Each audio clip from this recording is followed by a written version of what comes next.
Hello friends, आज मैं आपके लिए लेकर आया हूँ the huntsman and snow white movie. ये बहुत ही खूबसूरत और फैंटेसी मूवी है। तो चलिए फ्रेंड्स, बिना टाइम वेस्ट किए मूवी के एक्सप्लेनेशन को स्टार्ट करते हैं। कहानी की शुरुआत में हम ताबूत नाम के एक राज्य को देखते हैं जो काफी खूबसूरत होता है। हम इस राज्य की रानी ईवा को देखते हैं जो अपने बगीचे में आई होती है। यहाँ उसे एक गुलाब का फूल नजर आता है और उसे तोड़ने की वो जब कोशिश करती है तो एक कांटा उसे लग जाता है और उसके खून की 3 बूंदें जमीन पर नीचे गिर जाती है। वे यहाँ पर एक विश मांगती है कि उसकी बेटी भी इस आइस की तरह सफेद हो और उसके होठ इस गुलाब की तरह लाल हो। कुछ समय बाद यूनिवर्स उसकी ये विश पूरी कर देता है और वे एक बेटी को जन्म देती है जिसका नाम वो स्नो वाइट रखती है। जब स्नो वाइट 10 साल की होती है तब वह रानी मर जाती है, जिस बात का स्नो वाइट और उसके पिता को काफी दुख होता है। और इसी बीच एक दूसरी सेना उनके राज्य पर अटैक कर देती है। ये आर्मी कोई आम आर्मी नहीं थी, बल्कि ये काले जादू से बनी काफी खतरनाक आर्मी थी जो पूरी ग्लास की बनी थी। इसे डार्क आर्मी कहा जाता था, लेकिन राजा इस आर्मी से बड़ी आसानी से जीत जाता है। राजा देखता है कि इस आर्मी के पास एक कैदी होता है जिसका नाम रवीना होता है। इसकी खूबसूरती देखकर राजा इसे अपने राज्य में ले जाता है और दूसरे दिन ही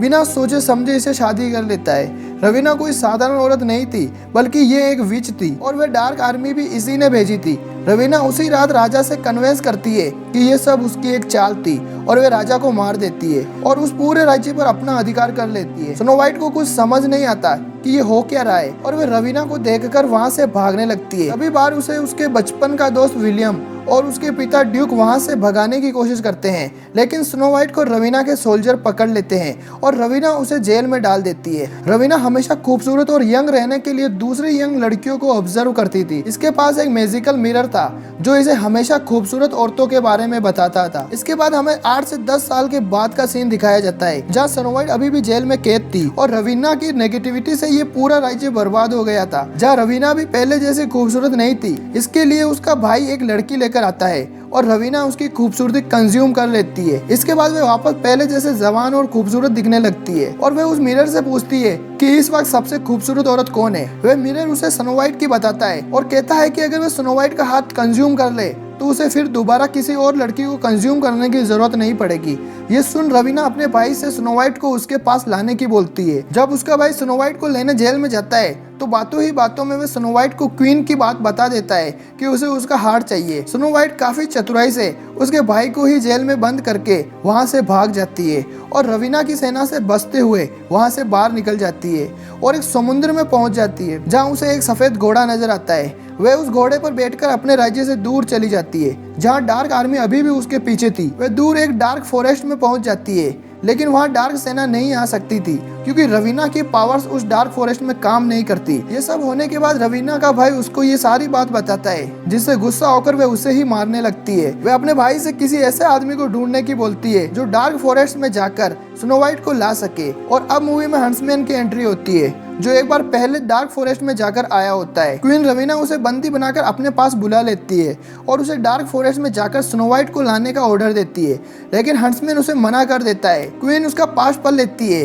कि वह अपनी वाइफ से बहुत प्यार करता था, इसलिए क्वीन रवीना उसे कहती है कि अगर वह डार्क फॉरेस्ट से जाकर स्नो वाइट को ले आएगा तो वह उसकी वाइफ को वापस जिंदा कर देगी। इसके बाद हंट्समैन मान जाता है। वहीं दूसरी तरफ हम देखते हैं कि स्नो वाइट उस डार्क फॉरेस्ट में काफी अजीबोगरीब क्रिएचर्स देखती है और एक क्रिएचर की मार से बेहोश हो जाती है और जब उसे होश आता है तो वह अपनी जान बचाने के लिए गुफा में छिप जाती है। तभी हम देखते हैं कि वह हंट्समैन क्वीन रवीना की सेना के साथ पहुंच जाता है और स्नो वाइट को पकड़ लेता है और क्वीन के भाई से कहता है कि उसे उसकी वाइफ यहीं चाहिए। तभी क्वीन का भाई उससे कहता है कि वह बेवकूफ है जो उसने उनकी बात मानी, क्योंकि उसकी बहन के पास ऐसी कोई पावर्स नहीं है जिससे वह मरे हुए लोगों को वापस जिंदा कर सके।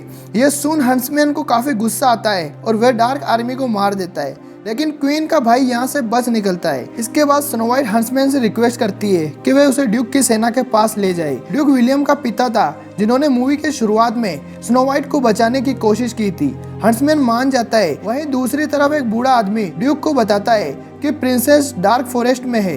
ये सुन विलियम काफी खुश हो जाता है और वह स्नो वाइट को बचाने के लिए क्वीन की सेना में शामिल हो जाता है ताकि वह स्नो वाइट का इजीली पता लगा सके। वहीं दूसरी तरफ हम स्नो वाइट और हंट्समैन को देखते हैं जो डार्क फॉरेस्ट से निकल रहे होते हैं। तभी उन पर एक अजीब सा पेड़ अटैक करता है। हंट्समैन उस पेड़ को मारने ही वाला होता है, लेकिन स्नो वाइट उसे रोक लेती है और जब वह अपनी मासूम नजरों से उस पेड़ को देखती है तो वह पेड़ बिना कुछ किए वहाँ से चला जाता है। इसके बाद जब ये लोग इस फॉरेस्ट से निकल रहे होते हैं तभी इनका पैर एक ट्रैप में फंस जाता है और ये लोग एक पेड़ से उल्टा लटक जाते हैं। इसके बाद वहाँ कुछ डॉल्फ आते हैं जो स्नो वाइट को पहचान लेते हैं और अपने साथ उनकी दुनिया में लेकर जाते हैं जो काफी खूबसूरत होती है। अगली सुबह जब स्नो वाइट उठती है तो उसके पास छोटे छोटे फेरीज आ जाते हैं जो उसे एक जगह लेकर जाते हैं जहाँ एक व्हाइट हार्ट आता है। वे लोग भी उसके पीछे होते हैं। तभी वे देखते हैं कि वे व्हाइट हार्ट स्नो वाइट को अपनी ब्लेसिंग देता है, जिसे देखकर वे लोग काफी हैरान हो जाते हैं। तभी उनमें से एक बुजुर्ग डॉल्फ कहता है कि स्नो वाइट है ही ऐसी, ये जहाँ भी जाएगी वहाँ जीवन और खुशहाली साथ लेकर जाएगी। दूसरी तरफ हम देखते हैं कि क्वीन रवीना भी ये नोटिस करती है क्योंकि उसके आसपास भी फूल खिलने लगते हैं और वह काफी कमजोर होने लगती है। उधर फॉरेस्ट में क्वीन की सेना उन लोगों पर अटैक कर देती है